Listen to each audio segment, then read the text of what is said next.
Somehow I missed the CES announcement of this camera, but apparently I'm one of the first people in the world to actually be making a video about it, other than Jared Meekum. He's made a couple of videos about it at this point. Today we're going to be taking a look at the Panasonic GX850. The reason I was really interested in the GX850 is it's actually kind of like the camera that I film all my videos with, the Panasonic G7, but much, much smaller. So inside of this box you have a little tiny camera with 4K video capabilities, 4K photo capabilities, an included 12 to 32 millimeter kit lens. It's a 16 megapixel camera. It does the traditional Panasonic contrast autofocus, has a tiltable LCD screen on the back that's a touch screen, 1 million dots, built-in flash. Overall, this is not going to be the perfect camera for everybody. I watched Jared's video about it, and it's definitely not the type of camera for a daily vlogger, but for a B-roll camera, for a vlog that's not necessarily a take it everywhere with you daily vlog style thing, this could be a really good option because in addition to being this teeny tiny form factor, it's got interchangeable lenses. So like this lens that I'm using, the Panasonic 20mm f1.7,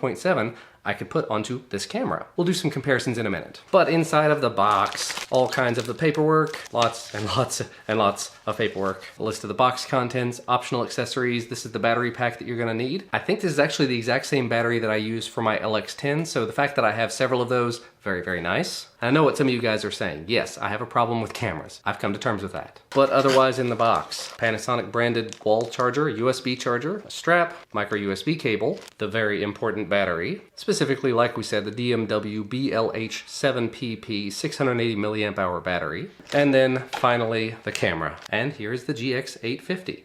Now, as you can see, it's a small camera. It's not exactly going to be pocketable simply because it does have this lens on it, but this lens is removable. So you just take it off like that, put it back on like this, and any micro four thirds lens that works with Panasonic systems should work on here, although I would not go with a gigantic lens or anything. The included lens is the Panasonic 12 to 32 f3.5 to 5.6 kit lens, as you can see here, built-in Mega OIS. Over on this side of the camera, there's nothing really to see. Over on the other side of the camera, there's a door. Inside of the door, there's an HDMI as well as a micro USB for charging. Very nice to see that. On the bottom, you have the battery / memory card door. Go ahead and stick the battery in while we're down here. And it should probably be mentioned here. The SD card, it's micro SD, so keep that in mind if you're picking up this camera. One of the first compact cameras I've seen that actually takes micro SD cards and does 4K video. That's a big thing. Apparently it was already turned on, so whenever I put the battery in, it's now saying set the clock. There we go, we've set it. Setting the home area, and now no memory card, and the battery's low. But on the back, of course, we do have the LCD here. It is an articulating screen, so you just pull up on it, and it can flip around.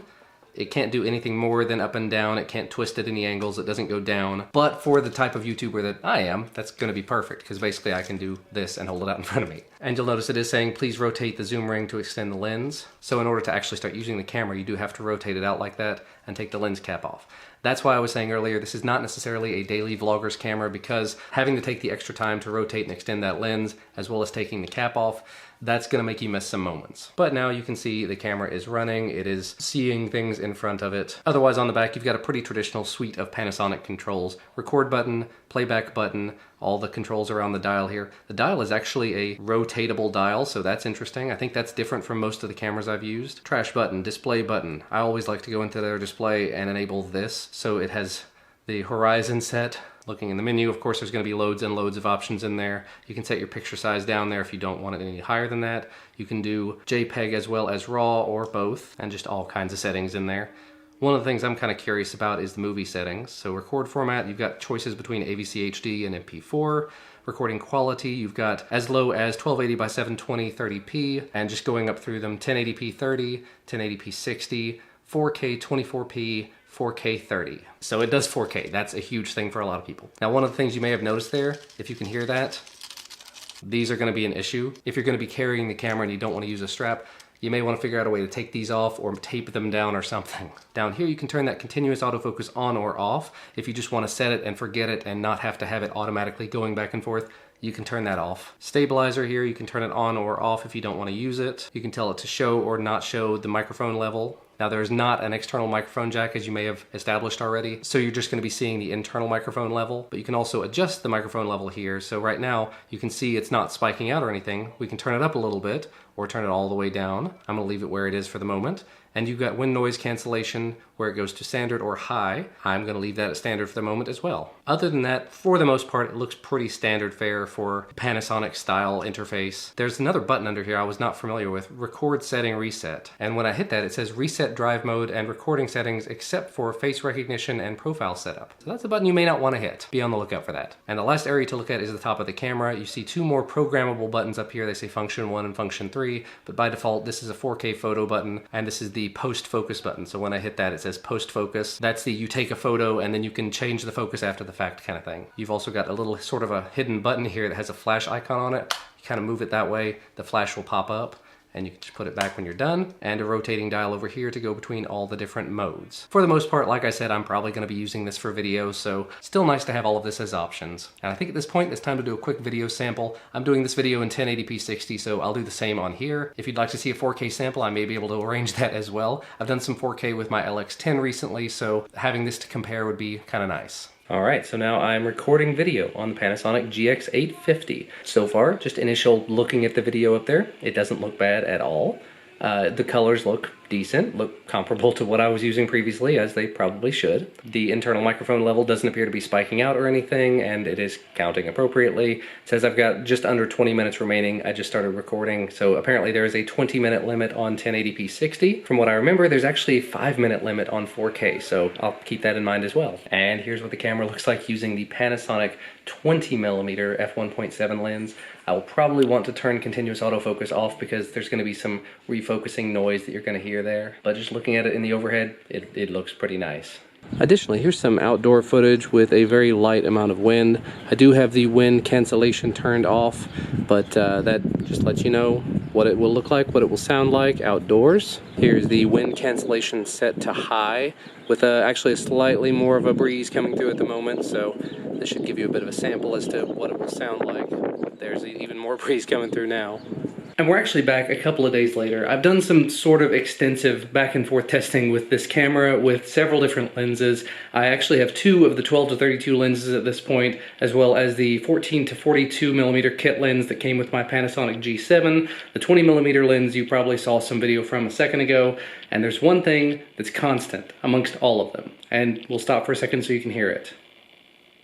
You might have heard it there, it's autofocusing noise. I thought it was a problem with this camera, but I did even more testing and found out that my G7, the camera I've been using for over a year now, when it does not have a microphone plugged into it, and when you're using continuous autofocus, it makes that same kind of grinding, scratching noise in the background. The one other example of GX850 footage I've seen out there in the wild, I didn't notice any of that noise in the background, but he had music playing in the background, so it may have been covered. I'm gonna go ahead and say it. If you don't like it, you can either turn off continuous autofocus or move to a lens that doesn't focus quite so much. The 20 millimeter lens, when I had it on here, because it was not having to focus quite so much, was not making quite so much noise. This one, because it's a much wider angle lens, means that anytime I move, anytime it kind of tracks, it refocuses and it makes that background noise. So I thought I'd do a quick back and forth between the GX850 and the Panasonic G7 that I normally film with. Looking at the screens on the two, the picture actually looks really similar. They're both trying to adjust to this light over here in the corner, but either way, the image from the GX850 does not look like a bad image. It's just that autofocusing grinding noise. By the way, this is what the GX850 looks like and sounds like using the kit lens whenever you've turned autofocus off. So if you listen to the background,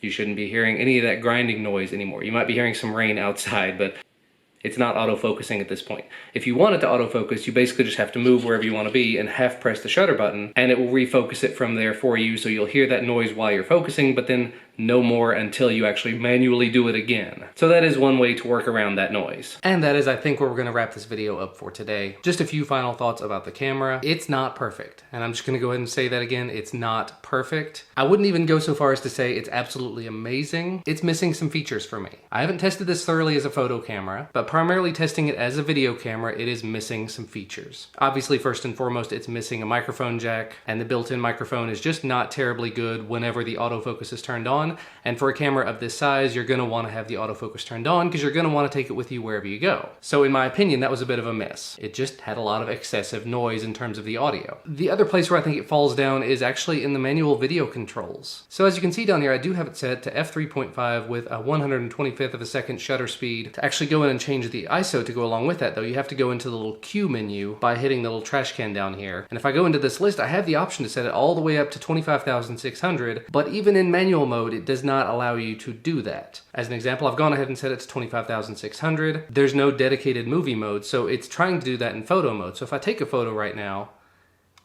it just took a photo and it's completely blown out because it used that ISO. But if I hit video recording, you can see everything still looks absolutely perfect because it auto-adjusted. If you go back into the video itself and then look at the display settings, oh look, ISO 400. So it didn't actually take my ISO into account there. I know that's sort of intended to be in the best interest of the consumer, but sometimes you want to manually be able to set your ISO, maybe to give it a different effect. And unfortunately, that does not seem to be possible. Maybe I've missed a setting somewhere, but I've gone through this camera top to bottom and have not found anything where I can force it into a certain ISO, and I've not been able to get the ISO to go over 3200, which means in low light, unless you have a really, really nice lens like the one I'm currently filming with, not the one that's included, this is not going to work particularly well in low light. The other side of this though is to keep in mind, this is a $550 camera. $547 I think I paid for it from B&H. For that price, it's really not a bad camera. Because when you turn that autofocus off, the video from it is actually amazing looking video, especially when you put a higher quality lens on it. As you may have seen from the earlier clips, the lens that I'm using here, the 20mm 1.7,